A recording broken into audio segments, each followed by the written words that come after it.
Amis de GCAM TV, je sais que vous êtes tellement nombreux en train de nous suivre. De là où vous êtes, bonjour et bienvenue dans votre émission La Profondeur. La Profondeur, aujourd'hui avec vous, tous ensemble, nous allons parler encore d'un sujet très capital, très important. Il s'agit de quoi? J'espère que vous vous posez déjà des questions. Qu'est-ce que vous nous avez encore amené aujourd'hui? Maintenant, il y a le péto CPLA, les cas CPLA, un sujet encore très édifiant, très capital vraiment. Ils ont levé la mingi mingi, phénomène divorce précoce chez les jeunes. Ezali eloko moko ezosala pasi mingi parce que tozolandela yango mingi na bato oyo deja makambo wana ekomeli bango na bato oyo makambo ekomeli bango tolebi tosuka wana te parce que c'est un fléau oyo ekomi actuel. Et non, ce n'était pas le cas l'année passée avec nos parents. Et ben, donc, les kabongote. Mais le lot, constaté, plutôt, monyango, na biso ba jeune, biso bilingue. Na vu que muto la biso bisiko zalo le bi. Peut-être c'est ton cas. Là, je ne sais pas. C'est entre guillemets. C'est entre guillemets. Divorce précoce chez les jeunes. Tu le bi non. Comme phénomène comme très récurrent. Tout tribunal. Dans les tribunaux, nous avons trouvé 10 virus cachés. 10 virus cachés. Oyo, batu ba pesi biso ba vina bango, ba o déjà makambouana et comme les bango. Alors, dans les 10 virus cachés, il y a tellement de choses. Je ne sais pas de là où tu es, comment est-ce que tu peux te poser des questions ou dire. Il y a tellement de choses. Autant le bano bolobi, oh là là, si je savais. Parce qu'en les racontant, il y a des hommes et des femmes. Si je savais, je ne pourrais pas se marier avec elle. Je ne pourrais pas se marier avec lui. C'est un méchant. C'est un méchant. C'est une méchante. Donc, Eza Makambo Ezo Lobama. Dans les 10 virus cachés, tout le tour, le bela, ils ont dit 4 virus, les lots. Ngana bino, tout le bela, ils ont dit 4 virus. Yangonde tozo décortiquer ngana bino. Yangonde to retenir pour la lelo. Ben, yope muto zo landa biso, peut-être que vous avez un virus non kobakisa. Ben, qui se commet biso le binon, de ma part, j'en trouve que je dois compléter ça. Donc, nous sommes là. Vous pouviez nous écrire au numéro qui est affiché. Donc, nous sommes disponibles pour avoir vos messages. Écrivez-nous dans les commentaires. Donc, vous allez voir, c'est vraiment clair. C'est ici que vous allez commenter. Vous commentez, vous nous écrivez virus oyo oyo monde kokoko bakana auto tangati na 4 oyo. Donc tu es libre, vous pouviez nous écrire. Première virus na biso le tozo de ezali manque de vérité. Manque de vérité na ba couple ils appellent na base ya ba divorce belé. Il y a des hommes et des femmes qui se plaignent. Moi na moi c'est mon kolobi imwana mobali oyo akosaki ngai nakanisaki ndako wana ezaka ye nzokande ezaka ye tayaki nde kovaisanga na famille. Donc babalani boye la famille est devenue mal à l'aise oyo balobaka baotya mpenza molungi na famille ko na belle famille. Donc mambo kilo soki chasse ye ya contrôle a chasse boyoka nonu. Donc moi ça kokoza mpe na pose eloko boye. Donc elle n'est pas satisfaite vu que tout d'elle est contrôlé par sa belle famille. Et ça karaté que il y a aussi des hommes au peut vivre manque de vérité ou en abandon comme bala. Babala ina moi si boé. Donc quand moi si on a na relation moko avant.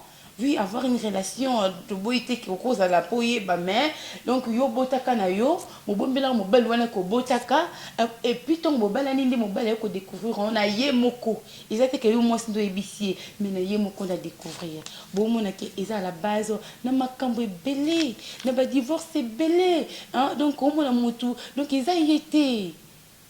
Ils ont été donc en salon malgré donc elle n'est pas à l'aise, il n'est pas à l'aise. Et ce qui va noter, tout à fait en Italie, jalousie. Jalousie incontrôlée. Jalousie incontrôlée du mari ou de la femme. Jalousie incontrôlée du mari ou de la femme. Donc, besoin d'un d'accord. Moi, ça a été sous Kimiate. Donc mobile iko azanga qui mettons cas moi ça nous l'accès dans caractère mon beauté on va la fiancé. Tu peux parler avec tout le monde. Ah, ngala ki pananga makambo na té. Ça va faire quoi? Donc ka mobile ni boyo ko sur la secrétaire té. Ah, pourquoi babinga ko ernyo so boy? Pour nani tandis que toi tu es chef, tandis que tu dois contrôler d'autres choses dans le travail, mais ta femme contrôle tout. Elle veut pas que toi tu puisses parler avec des femmes. Même bako ya le pan bozo vendre. Mon bal a pris sa sous ma fille elle pas un beau tété parce que moi sinon aussi. Moi si kuto a comment au bal baka rankinyer asuka. Donc yena ba fille elle pas encore au bal baka rando yena bango parce la kate pour nini azobanga ni bakoyi ba mobile. Donc au ben ka jalousie contrôler mobile ya komina ko banga. Soka pesi mo simbote alobi nanda pulelo na ozana kimiete. Au moins mobile la zone ndaku donc mobile ben mais c'est pas comment qu'on préfère avant d'ata libanda azon aka ata 3 heures pour la lambala moko azon ata 0 heure pour la lambala moko ni moi so tché mulungi ba bengi na téléphone té ba solliciter na lupango té quand on arrive oh tu étais où tu faisais quoi pourquoi c'était ici donc il y a des femmes oh bah ata très consolé oh non qu'est-ce que tu as fait pendant la journée il y a pas de bah ça bon bah ça sauter les lots. Donc ça fait très mal, ça fait vraiment mal. Tout ça quand tu suis qui hein? Tu suis qui parce que nous avons aussi les comportements dictatoriaux. Vous saviez qu'il y a des hommes, il y a des hommes trop autoritaires. Donc il y a ce qu'on contrôler moi c'est naïe. Il y a contrôler un bon il y a contrôle la tina makamon surtout moi ça sala na ba geste miki le quoi na armée oui le contrôle ils ont m'abêté contrôler moi sinayo mais quand toi tu es dans les autres là c'est comme si tu es dans l'armée un mari sans tendresse oh je peux ça va commandement mon corps le quoi ils ont la carte armée hein le coup le zo tu imposes ta femme dans tout ce qu'elle va faire donc moi ça zanga kimia parce que azanga obalobaka moi ça azanga nani lobako loba ato balobaka moi ça la soumise ango papa hein papa yo mtota la biso to so babi moi ça la femme soit soumise tu dois pas écouter ta femme tout ce que toi tu dis ça doit rester comme ça avec toi on peut jamais te poser des questions il y a des hommes comme ça oh maintenant avec la fiancée un homme doux tendre tout ce que sa femme doit lui dire, il y a un dit mango. Maintenant, c'est le contraire. Ce n'est pas seulement les hommes, hein. Il y a aussi des femmes. Il y a des femmes qui se comportent très mal. Il y a des gens qui sont oui, tu es bien comme ça, là. Mais tant il y a des gens qui sont là, ils sont là, mobali. Ils sont là, propre. Tandis qu'il y a des hommes qui ne supportent pas les saletés. Il y a bien moté. En Zongawana, attends, en Zongawana, pourquoi? Il y a des gens qui déblont le restaurant. J'étais pendant la journée, j'étais au travail, je dois me laver. Non, il y a des femmes qui se comportent aussi mal. C'est ceux qui sont à la base de beaucoup de divorces. Donc, même on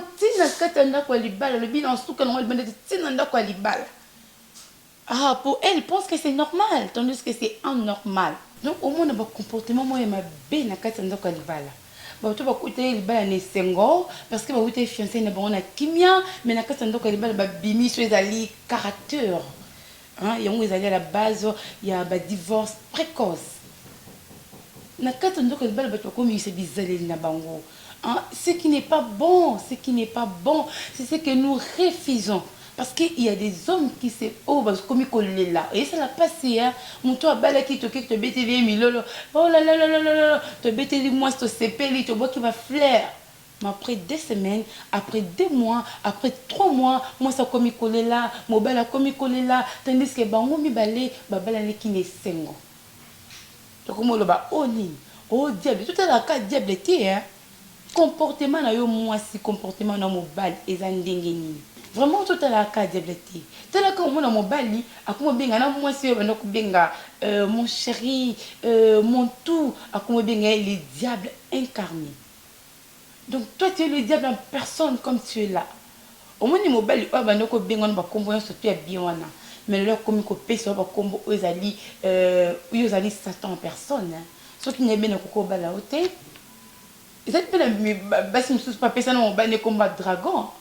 Abi, hey, c'est quel genre d'homme que je me suis mariée avec. Pourquoi? Parce que comportement qui m'a bé que l'homme, que la femme n'arrive plus à se porter. Au moins que bato bazo lila passe na mitema au ba pisi biso 3 virus au ba pisi biso 4e virus ezali l'indiscrétion du mari ou de la femme. L'indiscrétion, c'est quoi? Nabi ke yo nanga bisiko zali bisiko lobi ah nini suto mito lobi la wana. Yo mwasi oyo masolo nyonso tu enda kwa libala. Camarade na yon de A à Z. Yango na boni ba comment obotu le bine mibali. Est-ce que on a té? Ba yebi nyonso tout. Tout ce que ton mari fait, tous les gestes, tout ce que ton mari te dit, nyonso tout. Yo yebi sa camarade. Nyonso tu qui dans ma famille. Mobile ça la boy. Eh yango na boni ba leki no banga suna mobile ti. Écoute la kaboy. Écoute la kaboy. Il y a tellement de jeunes, les jeunes filles, les jeunes garçons, oh bazangu ezali discrétion. Na banda comme bala na bango. Bazanga ngo nyoso tu oyaye elobo makali banda na famille ba ebi nyoso. Moi si oya bomba ka ezali dignité mobile na ete. A bomba ka ezali vie na bango bazali na ngote na kasa ndoko libala. Donc tout de lui, tout de son mari, tout d'elle. Et c'est vraiment exposé dans ma famille, dans ma voisin, ma voisine. Au moins, on a une voisine, on a tellement comme on manque de mobile. Pour un yo moi si. Aux amis, ils allaient bosser soli. Moi si aux amis, ils allaient kobenga la sagesse. Bah si belende de bazangango, bah j'ai une abisso ya lilo, bah j'ai une ya basi ya mi bali. Voilà pourquoi on a jeune morobo jeune fille moko abalaki mais aza pena ba ninga na ye mais yo nyoso tu ya chambre yebisaka ba ninga nyoso tu ya yo e mobile nanga za la boy assez langa boy kutu boy nyoso tu ah ton ami quand il écoute là le dit OK c'est ici que moi aussi je dois en trouver aka botolo na libalango pour nini to zangi bozangi ezali discrétion ezali sagesse ezali bososoli na kata bando comme bala. Est-ce que yo koko bomba oya yo libala te oko bomba oya yo mwasi te oko bomba oya yo mobile te yo kendo ko betela ba ninga no yo musala nyoso to mwasi no asalaka yango na omoni na mokolo lelo tous ont un premier point de vue sur le bac qui manque de vérité. Tous ont un mingi parce que ils allaient autres sous les vaquets dans les cambouis liboso, dans point liboso manque de vérité parce qu'il y a quelque chose qui s'est passé dans un couple. Moi si oyo, azaki na mon bal na une fiançailles, ma vivre pendant 2 ans, pendant 2 ans. Hein? Oh, bah, le mobile, oh, pour moi, c'est mobile, n'a qui le colle la ange. Le oh Seigneur, la femme, il y a des femmes qui remercient toujours Dieu pour les hommes. Oh, bah, écoute, bango, hein. N'est-ce moi, si, oh, abandonné toujours que personne n'a merci le bin zambi. Mobile, beau, pissingae, mobile, asenga kainzo tote, mobile, oh, ponaye, bako, mona na bakoye, bana, timkolo, oh, bako, balana. Pendant 2 ans, bazalaki en couple, bazalaki en relation, au bien à fiançailles. Mais après, mon belle s'est décidé, moi ça s'est décidé, bah ça nini, babalana. Mais quand on babalani, bande konangai, quand on babalani, le kamba pas si ma casse c'est nini, moi ça c'est peli babana mon belle naie, mais babalani ndezalaka kabatu après libala ezaka nini banyoso tu na sai bayebi kaka moi ça mobile akendaka nini nuit de noces ermoko moi ça mobile basalaka nini balimwa kaka ndezalaka ermoko moi ça mobile basalaki nini balimwa bazalaki susu wana te baki na chambre oyo elekaka na kati ya chambre bainvité bayebi te mais moi ça moni makambo mosusu baki na kati ya chambre non pour la fille pour la femme a trouvé que non c'était normal bazaki qui fatigué mon bas le bilan tout là trouvé que non c'est normal hein? Mon mari est fatigué moi aussi également je suis fatiguée c'est un homme compréhensif balali des alaka balom kanatongo balom kinatongo beka des alaka mon bel vene apesi mkongo oh balmaka rendez-vous des donner et des recevoir. Et ça l'a quitté. Rendez-vous des données et des recevoir. Moi, ça zéli. Moi, ça zéli. Mobile local là. Et encore, le autre, comment Facebook, WhatsApp. Mobile a baissé ma solo, baissé ma solo. Moi, quand simbi WhatsApp, moi, simbi Facebook. C'est comme si, à ce moment-là, moi, c'était. Mais moi, ça zéli quoi la pembe nyaye. La femme commence à se poser des questions. Est-ce que cet homme est malade? Est-ce qu'il souffre de quelque chose? Est-ce qu'il y a quelque chose qui ne va pas? Est-ce que comme il est tellement ébellé, hein? Donc pour notre rendez-vous, il a donné à recevoir un Isaïe qui n'a monté. Et ça l'a quitté. Nous avons la femme se posant trop de questions, beaucoup de questions. Drapeau, ouais, mobile n'a matakate. Sur le plan physique, l'homme avait vraiment des problèmes sérieux. Il y a un manque de vérité. Il y a un été. Mais ce que ça fait, c'est une question. Et puis, le bien est mais ce qui s'est comme moi, c'est le mobile, c'est vérité. Est-ce que moi, ça n'est pas quoi, est-ce que moi, ça n'est pas qui vraiment bon, là, c'est à toi de nous répondre. Combien on a commentaire dans le lobby. Dans mon avis, je pense que la femme devrait faire ceci. Dans mon avis, je pense que mon bel a fait ça la boye. Donc, moi, je suis caillou. Parce que toujours sur la bino. Donc, le lobby, nous sommes au lobby. Le manque de vérité de toujours le bien. Mon bel tina pasteur oyaye a ébissé la vérité. Mais c'est un chrétien, un homme qui prie Dieu. Il faut que vous puissiez vous confier dans vos serviteurs. Mais ce n'est pas ce qu'on a trouvé dans cet homme. Mobile bombe là oyaye pasteur vérité. Pasteur pour t'aller quitter que moi na mobile hein drapeau na matarate. Pasteur a battu. Pasteur a pambo libala, ba sœur, ma frère, ba sepe na kati église, tant ka balobi ceux qui batu ba na kati lisanga, ba ben les akesté moi mingi pour na basala nzambi. Donc papa sepe là qui tellement.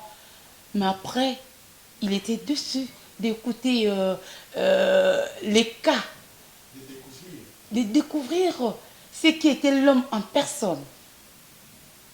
C'est ce qui fait très mal, manque de vérité. Manque de vérité. Tu pourrais aussi dire à ta femme, bah là c'est mon avis, hein? Parce que tu as le baby solo là. Non, ma femme, tu vois, comme je suis là, j'ai une maladie, ou soit toi. Mais c'est quoi, il s'est se poser la question. Est-ce que ça mon tout y a bah pour mon corps, bah tu vois, bah pekisa bango, bah pesier bah nini mi beko. Que non. Yo kozalaka boye ou soit batiko na situation mo boye wana to éviter c'est qu'on a industrie tout se poser la question les ali mobali parce que ça qui une vérité té ce que le ba qui na moi c'est une vérité ce que tel ce qui moi c'est na o ezali kanaye est-ce que moi ça ko banda ko se poser la question mobile na ko poser mon ba science mobile na ngai boye na boye ko na maladie moko boye mobile na peut-être balakela mobile na peut-être ça la boye la femme commence à se poser trop de questions à cause de quoi? À cause de l'homme. Parce que l'homme, vérité, Azaki Nangote. Vous savez, moi, ça commence à avoir raison. Mobali, à comment est-ce que avancer par raison? Et belé. Oh, Koutouboué, à qui me raconte moi ça simbaye? Donc, moi, ça comme que le bayon, na zakale qui na yo, moi, na tata moi, snabino, moi, na maman, compte nabino. Ou soit peut-être babotangai na maman mususu donc balenga na zaka échantillon natala kayo donc mobile comme mais c'est des raisons et puis na nyoso tout wana ton moi ça doit mobile na pression à ce que tellement parce qu'on nous mona que ici ya ça ne va pas mais sous kanango mobile a quoi vouer non j'ai un problème de santé yango drapeau nange matakati au monde ici quoi nous sommes wana ceux qui allaient qui bien avant mais tout comment qui wana ti tala siko ezali na base ya ba divorce précoce chez les jeunes ils ont vraiment à la base et on est vraiment ils ont kabola mabale belé ba jeune toujours ouais la kobala toujours yeba na tena fiançailles toujours ouais la kobala des fois des gens se demandent bozo balana pour na nini pour na kolakisa batu ke bino balani ou soit pour faire plaisir aux autres ou soit pour na kolakisa ke nonga na et tout la té moi nde naza boye naza mobalo naza capable kobala mwasi toyebi que bavirus oyo tolobeli elelisi bagene ebele eza mpe à la base ya badivorce ebele na bacouple mpe ebele yo moto olanda biso ozalaki vraiment émotionné ça t'a touché peut-être oza mpe na virus mosusu akobakisa komela biso tia commentaire na yo wana tokotanga yango et prochain numéro na biso tokolobela oyo ezali virus oyo okopesa biso oyo moto landi biso okoloba non c'est vraiment touchant moi je pense que je dois aussi ajouter ceci je dois aussi ajouter virus boye donc etali kaka yo voilà wana sikoyo tokotuna motuna oyo selon bino il fallait mwasi wana aboma libala ou soit atikala na libala donc suite na biso landa biso kaka na GCAM TV hein nalaka branché parce que suite na biso total yango lisusu ka awa toyeba esukaki ndenge nini donc on reste branché na GCAM TV avec l'émission La Profondeur. Émission La Profondeur, soyez branchés, restez branchés. C'était avec Jessica Ndoya à la présentation.